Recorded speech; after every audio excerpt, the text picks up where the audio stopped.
on KTLA back in the day. Anyway, Christy and Joe Horton, 9th anniversary, and Hugh Janus turning 10. Welcome to the BJ Show. Let's rock and roll. Rock and roll. Come on, everybody. Let's lose control. Brad and John never wants to follow. Yeah, ready for the ride. It's the BJ Show. BJ Show. It is the BJ Show. I am Brad, and that is John Combest. Good morning, John. Good morning, Brad. Every single day of his life, every single day. Never missed one. How many days have you missed, John, since you started this 24 years ago? How many days have you missed? 0.0. That's the man. He's the man. And every single day he does this. What does he do on johncombest.com? And it's spelled JOHNCOMBEST.com if you want to spell that out. He puts together an extensive list of all the important things going on in the state of Missouri you should know about. And what we do is, since that list is so voluminous, how many items is never on the John Combest list? 0.0. There we go. Every single day. Threw your curve there, didn't I? Every single day he puts together this list. And we bring in this guy right here. I'm Casey Kasem. And we bring you the most top 3 important things on the johncombest.com site. And we start with... In third place... ASA, I got a Spanish test for you, Brad.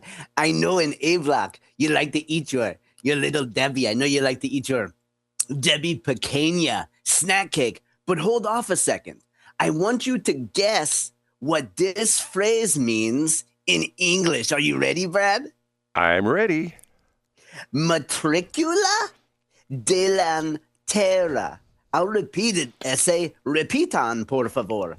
Matricula delantera. What do you think it means in English, Brad? It has to be something with the earth, because that's terra. So matriculate means you essentially become part of the country or something like that? Oh, Brad, that's a good guess. I probably over-exaggerated the terra part. Terra means earth. You're correct about that. Actually, it means front license plate. Pobrecito. Brad, a story brought to us by St. Louis Public Radio's Chad Davis. A story of a man that may or may not have been helped by perfecttrafficstop.com. I don't know if that online guide could have helped them, but let's dig in. Traffic stop lands St. Louis County man in ICE custody. Next stop, jail. A gentleman who was less than legal in the United States was driving through the Westplex, particularly driving through O'Fallon. You can just picture this guy. Yes, his name's Victor López Delara. He was probably listening to Westplex 107.1. Feel the heat of the setting soul. You know, that's Mexican for sun. He was driving through O'Fallon on Tuesday, and cops pulled him over. Brad, he didn't have a front license plate. What a no-no. So O'Fallon police pulled him over, had a little chat, and Victor didn't have a driver's license. Big surprise. It turns out that the folks from ICE had him on something that is called, what's this called here, Brad? An active ICE detainer. And I imagine you're more familiar with this than I am due to your experience being around and working for law enforcement. But as it turns out, there's a system by which if an O'Fallon cop pulls over someone that has an active ICE detainer, it means that that cop can't just send good old Victor on his way to go do Mexican illegal immigrant stuff. No, they got to notify ICE. Pobrecito. Victor got handed over to the feds. It turns out, Brad, Victor was totally going to get his immigration paperwork done. In fact, he says he qualified under DACA. He totally could have qualified under DACA, but he has a list of reasons why he couldn't do it.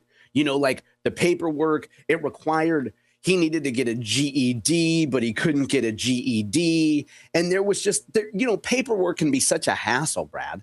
And so can apparently getting a driver's license. Like that's super duper hard to do, apparently, if you're not a legal resident of the United States. So this is, some people, Brad, would say that this is a sad story because it's a case of a guy driving around town without a front license plate. Like how unsightly is that? But other people would probably say it looks like the system is working out pretty well. Interesting. Now, give me the phrase again when you threw me at the very beginning. What was that again? Matricula. So, Brad, think the phrase in English, matriculate. You get your registration, you get your diploma as you walk across the stage. Right. So matricula is like registration. And delantera means front. Well, isn't Terra Earth? No, Brad, Terra, you're thinking of Terra, which is Latin, which means the earth. Oh, okay. Terra is just like the part at the end of the Spanish word. But John, didn't all languages come from Latin? No, they came from Pig Latin, which is what you accused Tracy Ellis of speaking in. Now, hold on a minute. Now, first off, I have to tell you something you're not going to believe. What did I talk about Tuesday that happened to me on Sunday? You talked about being flagged by a flock camera for being an active fugitive on the run. Okay. I'm going to spill the beans, and I'm not going to tell you which one, but in my top 3, I was almost arrested last night by the Chesterfield Police Department. Thank God, Brad. My municipality finally followed my orders to get you out of here. Well, at least not arrested, but let me put it this way. After numerous 911 calls about me, 2 Chesterfield police officers with their lights going confronted me. So do I have your attention now, John? You do, Brad. And I just want to say before we get into that, if there's one thing you know about me, it's that I am not responsible for those 911 calls. I don't. Maybe not. Okay, we done with number 3? Yeah, let's get to number 2. Up a notch to number 2. I was a fan in the early 90s, in my middle school and early high school days, of the television show Cops. You probably watched Cops, didn't you, Brad? Oh, yeah. It was great until the Floyd thing, and then they took all the police shows off. Yeah. I agree. Cops was great. And I remember one episode that stuck with me in particular for how creative one of these alleged criminals was. The police were doing a sting in some city of prostitutes. And so they had, the camera rigged up in the car, and this gentleman, undercover cop, picked up a lady of the night who was working in broad daylight. That's an oxymoron. And he was negotiating the price for a certain act. And he said, how much? And this alleged prostitute said, I don't charge nobody for doing nothing, which is either a double or triple negative. I'm not sure. But she's like, I don't charge nobody for nothing. I just borrow money from friends. And I remember thinking, wow, that's super creative. I wonder how that would hold up in court. You're not being paid for your service or for a specific object, but you were just taking a little bit of a contribution from somebody in a friendly way, and you're probably not going to pay it back. I thought of that exact case today when I read this headline from the Columbia Missourian by Amina Jenkins from the Columbia Missourian. You can find this article on my website today. The headline, Missouri's cannabis gray market donation model thrives at local fairs. And you and I have spoken for so long about Missouri's cannabis market. And just when you think cannabis connoisseurs and entrepreneurs can't come up with anything new, oh, they sure have. And it has to do with one of your favorite topics, which is the cannabis constitutional amendment is so long and includes so many provisions that we could never possibly talk about them all. Here's one we've never talked about. In short, if you go somewhere like the Common Ground Fair in Columbia, bro, you go there, it's like a little swap meet, man. You can go up to a cannabis table and you can get a few ounces of delightful bud, maybe some Northern Lights, maybe some Girl Scout cookie, Brad. Go get what you want, man. And you don't even have to pay for it, Brad. All you have to do is talk to the lady or the gentleman behind the table and say, hey, man, I want a little bit of that Northern Lights what's the donation I need to give to your group, bruh?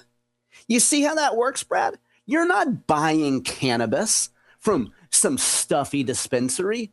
Nah, man. You're just asking them, what's the suggested donation for a few ounces of that sticky green, bruh? Brad, this is a loophole that is legal according to the Missouri Constitution. That's right. If you voted for the marijuana amendment, man, that would allow people to finally just have a little bud, there's a process called gifting in exchange for donations, Brad. And it's up to a certain amount. You can only get 3 ounces at a time, man. You can't get like a whole pound of bud. But a legal adult can give another legal adult a little bit of weed legally. You don't have to test that weed, man. You ain't even got to write my name down, bruh. You want a little cash as a donation for your hemp group? Here's a little bit of money, bruh. Brad, I think this is brilliant and creative, and I think this is exactly the kind of thing that we need in Missouri. What could possibly go wrong with somebody setting up a little craft table at a county fair, a little local swap meet, and selling a little bud, man? So, John, this dovetails quite nicely into my dislike of not-for-profits, because essentially that's what this is. If you set up a not-for-profit, you could take your little table and sell marijuana, or not sell, but essentially give it away for a donation. Now, John, immediately when you started that story and I sort of pulled out the gist of where you're going with that, I'm thinking to myself, that's going to be part of my God Squad church. Yeah, you know what I'm saying? You're showing a little bit of love to the high priestess Mary Jane, right. Man. She's one of Jesus' favorite saints, bro. Right. And so when I give my sermon and the collection plate goes around, and then after the collection plate, or collection plates in my case, because it's going to be a big church, everybody puts into the collection plate. And as the collection plates are gathered together, I stand up and I conclude the ceremony or my sermon by saying, thank you so much for putting money in the collection plate. And if you put anything into the collection plate, on the way out, you can pick up a little baggie on the way out, a baggie that comes from the earth that God has given us. God has given us this earth and this sun and this rain and this incredible environment for us to grow things. And that is my giving back to you because of the fact that you put a little bit of jingle and a little bit of folding into the collection plate. Let's thank you, God. Thank you, God. What do you think, John? I think we've just added a fourth P for pot to the piece. Yeah, that's the 4 Ps. It's positivity, productivity, prosperity, and pot. You got it. You got it. Okay, ready for number 1? Yeah, Brad. The number 1. Pete and Repeat were sitting on a log. Pete fell off, so who was left on? Answer, Boeing. Pete Hegseth in St. Louis yesterday, a triumphant event, an uplifting event that even played at the very beginning. If you watch the YouTube video brought to us by the Department of War, I don't know if he does this at every rally, but at this rally, Pete Hegseth's song is, remember that song from 14 years ago now? All I do is win, win, win no matter what. Ah, super duper doopy doopy doopy doopy doop. You recognize that song, Brad? I do, John. It was one of my favorite songs. We used to play it on the old KSLQ. Yeah, all I do is win. And they stay there, and they stay there. Now, I didn't like the song because I don't like white girl rap. I don't like songs that any beautiful pancake booty white girl would actually get into. So I never liked that song. However, I digress. Pete Hegseth had that song playing before he got on stage, before the rally started. And it was a big event. If you go to the YouTube video, you can find it in the news coverage today on my website. You can find these outlets linked to the piece, and I even linked directly to the YouTube piece as well. You can see Governor Mike Kehoe. He warms up the crowd. He's not your typical curtain jerker. You know, the guy that jerks the curtain and comes out first and does a little song and dance. No, Mike is a top-notch speaker, revved the crowd up, kicked it right over to Bridgeton's own Eric Schmitt. So Eric gave a rabble-rousing speech about, Eric's family obviously worked at McDonnell Douglas, the old McDonnell Douglas, and is from Bridgeton. So Eric can, of course, talk to how close he is to the workers there. And then we got into some corporate guy, and apologies to the Boeing folks because I forget the dude's name, but he wasn't really the star of the show. Pete Hegseth came out.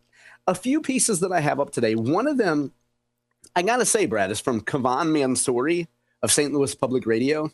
And I was prepared to look at this and be really critical of it because I thought that Mr. Mansouri would be super liberal about it. But he wrote a pretty balanced piece about Hegseth here. So the big news was that Boeing is returning its defense headquarters. Excuse me, the emphasis is wrong there. Defense headquarters to St. Louis. Boeing announced on Wednesday that it will shift its defense, space, and security headquarters back to the region after previously relocating to Chicago and then Arlington in 2022. St. Louis housed the headquarters from 1997 until 2017. And the Boeing Defense, Space, and Security CEO Steve Parker said the move is part of an effort to the company to work, quote, side by side with teammates in the area. In other words, there's a lot of great workers here and work being done here. You might as well just bring the headquarters of the operation to be closer to the workers. So I have a series of stories up about it today. Not every day, not every week, not every month do you have a Trump administration official coming by Missouri. You know, we're not a swing state anymore. We're not a state where Trump administration officials need to come to rally the troops, but it's awesome to have Hegseth here, and you can find all the coverage up today. You know, Pete Hegseth, he needs a new title. I think he needs to be the WIC, W-I-C. What does that stand for? Women and infants and children? Warrior in charge, because of the fact that he's I like that. Yeah. warrior in charge, because it's not the Defense Department. He's not Secretary of Defense. He's not Secretary of War, but somehow that doesn't sound right. He needs warrior in charge. Secretary sounds like he should be wearing a cute skirt and fetching me some coffee. John, you're not that old. I am that old, but you're not that old. Yeah. And nobody's going to pat Pete on the booty, right? You know what I'm saying? Maybe they will. I mean, I hope not. Who knows? Okay, John, are we done with this morning? We are, and I can't wait to hear a little bit more about how Chesterfield police have identified a vagrant in the area and almost threw you in the clink. I will say thanks right now to Officer Adams, who couldn't have been a nicer guy after he suspected me of doing something very bad, which is a whole nother story. Okay, we have to.